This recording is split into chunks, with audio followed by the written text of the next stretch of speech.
Good morning. Good morning. Aga na appointment ko ngayon sa hospital.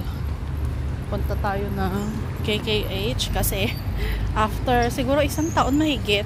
Mga ganun. Kasi dyan, hindi, mga ano na. Tama, 1 year. 1 year and a half. Almost ng pag i-stop kapag usog-usog ko ng schedule ng ng aking mammogram and ultrasound. Tinuloy ko na siya kasi lately sakit ng dede ko kapag magkakaroon na ako.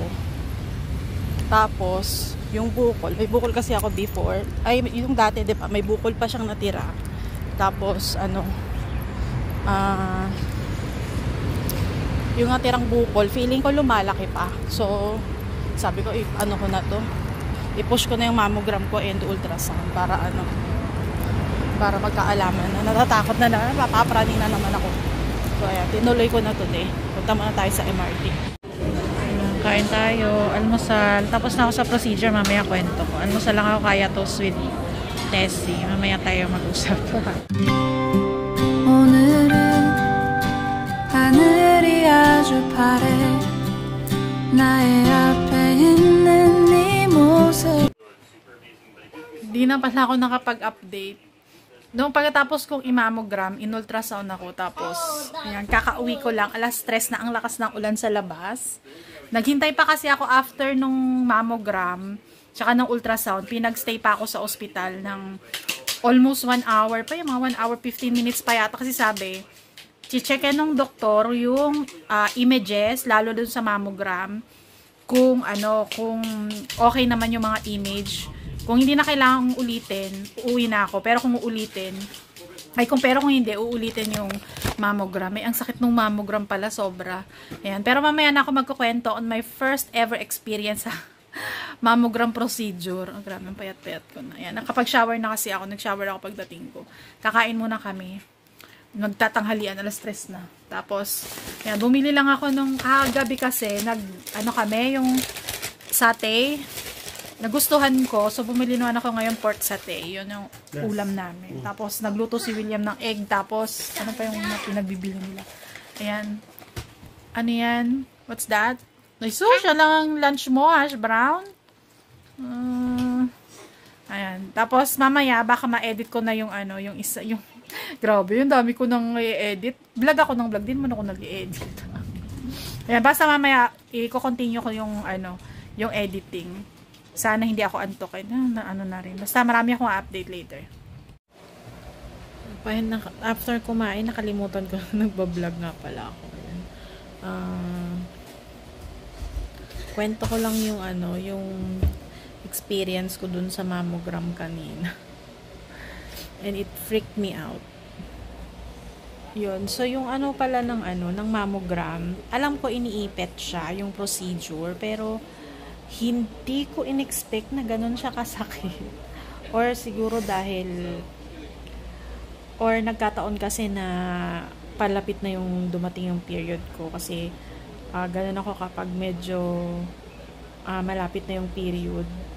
Sensitive na yung breast, diba? Dahil sa hormones, ganun.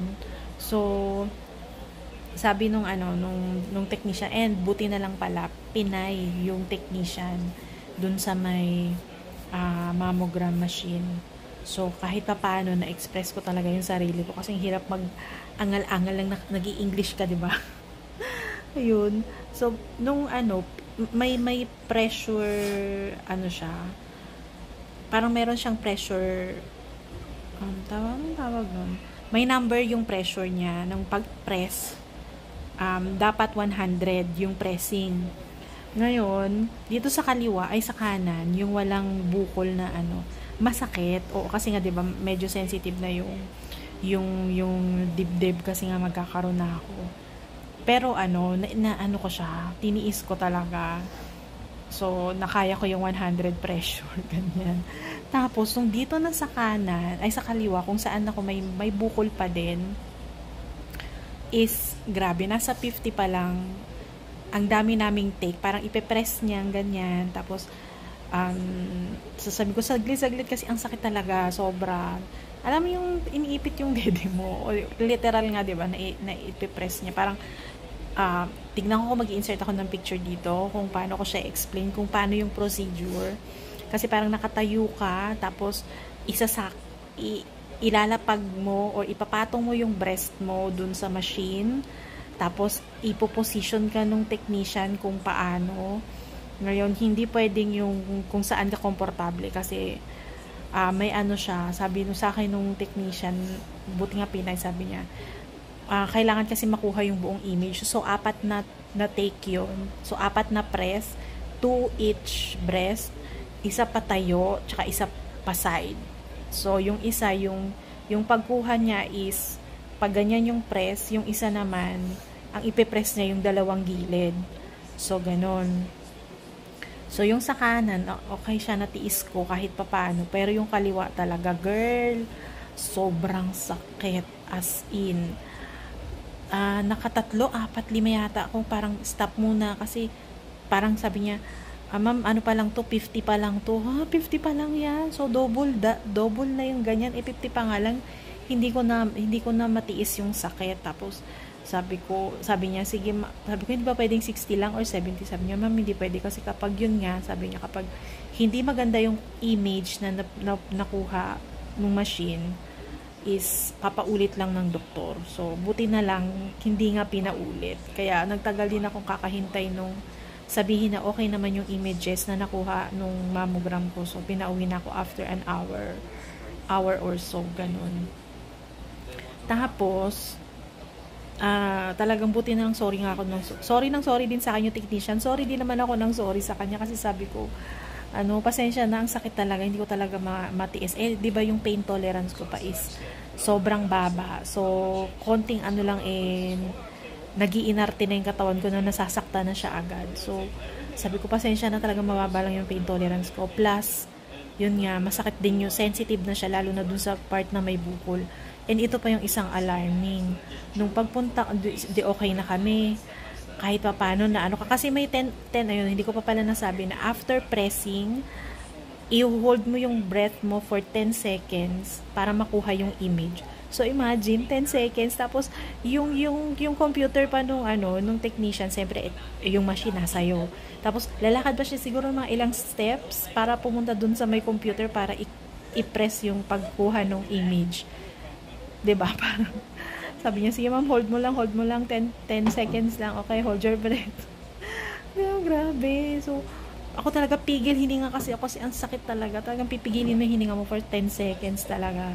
Tapos pag angat nung machine, pagka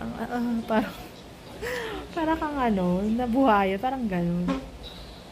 Tapos yun nga, syempre sabi niya, okay na, tapos na tayo, magpalit na daw ako ng magbihis na daw ako. Nung nagbihis ako, syempre inopen niya na yung mga lights. Dito sa kaliwang dibdib ko, kung saan may bukol, is meron akong clear discharge. Natakot nga ako kasi sabi ko dun sa technician, bakit may discharge ako na clear? Tapos tinanong niya pa, anong kulay? Sabi niya, sabi ko, clear lang naman siya. Parang pawis, parang ganun, pero it coming right out of my nipple, ganun. So, talagang kasi pinrest nila ng sobrang sakit talaga. Feeling ko nga sobrang naipit, sobrang pinrest yung so, sa right, wala naman, okay siya. Yung sa left lang talaga. Hindi naman siya ganun kadami, pero you will see clearly na mayroong discharge na lumabas. Sobrang, namulay nga yung ganito ko, yung dito ko na area, ng dibdib ko, namula siya. Nung binuksan yung ilaw, nakita ko na, oh my God, ang pula-pula nung dibdib ko.